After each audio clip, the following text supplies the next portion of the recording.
پاکستان کے ان علاقوں میں جہاں عمران خان صاحب کی گورنمنٹ ہے وہاں پہ یہ پیسے خرچ ہوں گے، بلکہ سندھ کے اندر جو فلڈ سے وکٹم ہیں ان لوگوں پہ بھی یہ پیسہ خرچ ہوگا، اور بلوچستان کے اندر جو لوگ فلڈ سے وکٹمز ہیں ان لوگوں پہ بھی یہ پیسہ خرچ ہوگا۔ اور اس پیسے کو خرچ کرنے کا جو طریقہ کار ہوگا وہ عمران خان صاحب نے کہا کہ ثانیہ نشتر صاحبہ جو پاکستان کی سب سے بہترین جو سروس ہماری چل رہی ہے احساس پروگرام، اس کی ہیڈ ہیں، اور جنہوں نے 1 روپیہ ادھر ادھر کیے بغیر تقریباً 400 ارب روپے کی صاف اور شفاف ڈسٹریبیوشن کی، آپ نے دیکھا ہوگا کرونا کے ٹائم پہ ان کو یہ ذمہ داری دی گئی ہے کہ یہ جتنا بھی فنڈ کلیکٹ ہوگا اس فنڈ کو فلڈ کے جو جینون لوگ ہیں جو اس سارے پیسے کی جن کو ضرورت ہے، جو حقیقی طور پہ ڈیزرو کرتے ہیں، ان لوگوں تک پہنچانا ان کی ذمہ داری ہے۔ اور عمران خان صاحب نے یہ سارا پیسہ ثانیہ نشتر کے تھرو یہ پاکستانیوں کے جو فلڈ سے وکٹم ہیں ان لوگوں پہ ڈسٹریبیوٹ کیا جائے گا۔ تو یہ ایک دو باتیں تھیں۔ اس کے علاوہ ہم اس پہ بھی دیکھ لیتے ہیں کہ آپ نے دیکھا ہوگا کہ پاکستان میں ایک اتنی چیپ پولیٹیکل ٹیکٹکس ہو رہی ہیں۔ بلاول صاحب اور پرائم منسٹر صاحب سندھ کے ایک دورے میں گئے، اور آپ نے وہ ویژول دیکھے ہوں گے، وہ ایک بالکل پلان ویژول سے جس میں یہ نظر آ رہا تھا کہ ایک پلان کر کے ایک جگہ بنائی گئی ہے جہاں پہ کچھ لوگوں کو وہاں پہ بٹھایا گیا جن کو غریب لوگوں کی طرح شو کیا گیا، اور پھر بلاول صاحب وہاں بیٹھے اور شہباز صاحب بیٹھے، اور پھر بعد میں آپ نے دیکھا ہوگا کہ جو حقیقی طور پہ جن لوگوں کو پرابلم تھی وہ آ گئے، انہوں نے آ کے احتجاج کرنا شروع کیا۔ انہوں نے کہا جی ہم ملنا چاہتے ہیں اپنے پرائم منسٹر سے، ہم اپنے فارن منسٹر سے ملنا چاہتے ہیں۔ ان سے ملنے نہیں دیا گیا، اور ہوا یہ کہ بعد میں یہ خبر آئی کہ ان سب لوگوں کے خلاف دہشت گردی کے تقریباً 100 سے زیادہ لوگ ایسے ہیں جن کے خلاف دہشت گردی کے مقدمے درج کرا دیے گئے۔ اب آپ اس قوم کی یا ان لیڈروں کی آپ سوچ دیکھیں کہ جو بیچارے آلریڈی بڑے پریشان ہیں، جن کو اس ٹائم پہ مدد کی، ان کو ریلیف کی ضرورت ہے، ان کو آپ ان کے ساتھ جسے کہتے ہیں جتنا ہمدردانہ رویہ اختیار کر سکتے ہیں وہ آپ کریں، لیکن اس کے باوجود آپ ان کے خلاف اگر دہشت گردی کے مقدمے بنائیں گے تو مجھے نہیں سمجھ آ رہی کہ یہ ہماری امپورٹڈ حکومت کیا سوچ رہی ہے۔ اب ساتھ ہی ساتھ اس میں ایک اور بات جو آج آپ لوگوں کے سامنے شیئر کرنی ہے وہ یہ ہے کہ یہ جو فلڈ آ رہے ہیں اس کو ہم نے سمجھنا پڑے گا کہ یہ فلڈ آتے کیوں ہیں۔ اور آپ کو پتہ ہوگا 2005 کا ایک پاکستان میں بہت بڑا زلزلہ آیا، اس زلزلے کے بعد ایک ادارہ بنایا گیا جسے NDMA کہتے ہیں، نیشنل ڈیزاسٹر مینجمنٹ اتھارٹی۔ اس اتھارٹی کا کام یہ تھا کہ وہ اس طرح کے جو بھی فیوچر میں اس طرح کی جو پرابلمز آئیں ان کو وہ ان کے حوالے سے کام کرے، ریہیبلیٹیٹ کرے، لوگوں کی مدد کرے، اور ان ایسے جتنے بھی بڑے جو کلیمٹیز ہوتی ہیں ان کو آنے سے پہلے پریمپٹ کرے اور لوگوں کے لیے مدد کے لیے وہ تیار رہے۔ اب مدد کے لیے وہ تیار آپ کے سامنے ہے کہ 2010 کا جب فلڈ آیا تو وہاں پہ بھی NDMA کا رول ہمیں نظر نہیں آیا، اور آج جب یہ دوبارہ جو تاریخ کا سب سے بڑا فلڈ ابھی اس ٹائم پہ پاکستان میں موجود ہے، تقریباً 60% سے زیادہ لوگ اس پاکستان 60% سے زیادہ پاکستان اس فلڈ کا شکار ہے، آج کے دور میں بھی یہ NDMA ہمیں کہیں نظر نہیں آ رہا۔ تو آخر یہ کیوں بنایا گیا؟ NDMA کا کام یہ تھا کہ یہ کم از کم پریمپٹ کرتے، کم از کم ان کے پاس کچھ ہیلی کاپٹر ہوتے، کچھ کشتیاں ہوتی، کھانے کا سامان ہوتا، لوگوں کی جو جینون ریکوائرمنٹ ہوتی ہے، بیسک ریکوائرمنٹ وہ ہوتی۔ خواتین کے حوالے سے کتنے سارے مسائل ہیں، آپ نے دیکھا ہوگا کہ ان کی مطلب بہت سارے مسائل ہوتے ہیں جو ان کے لیے آپ کو پہلے تیار ہونا پڑتا ہے، لیکن کہیں پہ بھی NDMA ہمیں نظر نہیں آ رہا۔ اب اس NDMA کا ایک الگ بجٹ ہے، ایک پورا ادارہ موجود ہے، لیکن یہ ادارہ کسی کام کا نہیں ہے۔ اس سے بہتر ہے کہ یہ جو سارا پیسہ ہے، یہ اگر آپ NDMA کو نہیں بنا سکے تو یہ پیسہ سارا آپ دے دیں فوج کو۔ جب آپ فوج کو دیں گے تو فوج کے پاس ایک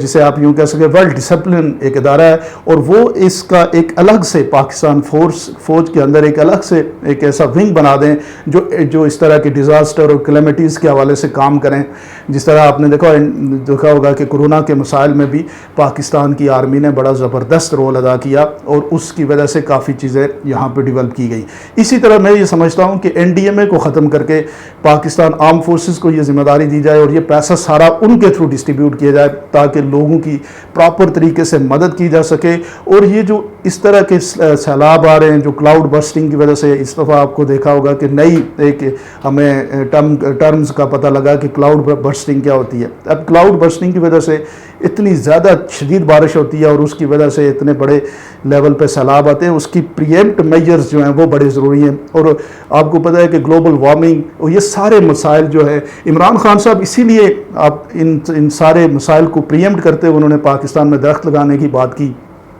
پاکستان کے اندر جو آپ کو پتہ ہے پلاسٹک کا استعمال تھا، اس کے شاپنگ بیگ جو بنتے تھے ان کو ختم کرنے کی بات کی، لیکن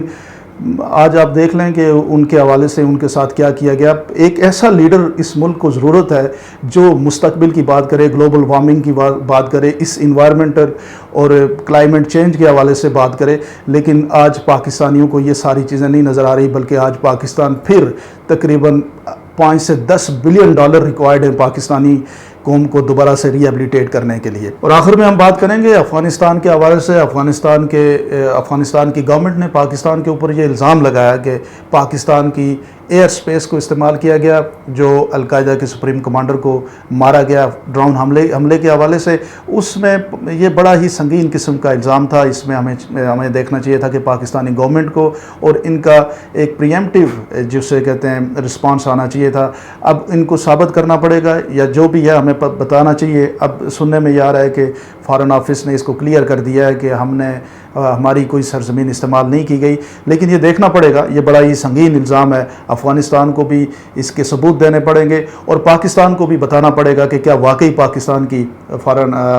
کے ایئر سپیس کو استعمال کیا گیا یا نہیں کیا گیا۔ اگر نہیں کیا گیا تو یہ بہت ہی اچھی بات ہے، اور اگر افغانستان بنا ثبوت کے بات کر رہا ہے، جیسے انہوں نے کہا کہ ہمارے پاس بڑے ثبوت موجود ہیں، ان کو وہ ثبوت جو ہے وہ لوگوں کے سامنے لانا پڑیں گے تاکہ یہ انتہائی سنگین مسئلہ ہے، اس مسئلے کے حوالے سے لوگوں کو پتہ چلے۔ اور اگر پاکستان کی سرزمین استعمال کی گئی تو وہ اس کی اجازت کس نے دی، اس کے بارے میں بھی لوگوں کو پتہ ہونا چاہیے۔ اسی پہ میں آج کی ویڈیو ختم کرتا ہوں، اور آپ تمام حضرات سے صرف اتنی سی گزارش ہے کہ اگر آپ نے ہمارا چینل سبسکرائب نہیں کیا اور فیس بک پیج کو لائک نہیں کیا تو اس کو آپ ضرور لائک کر لیں۔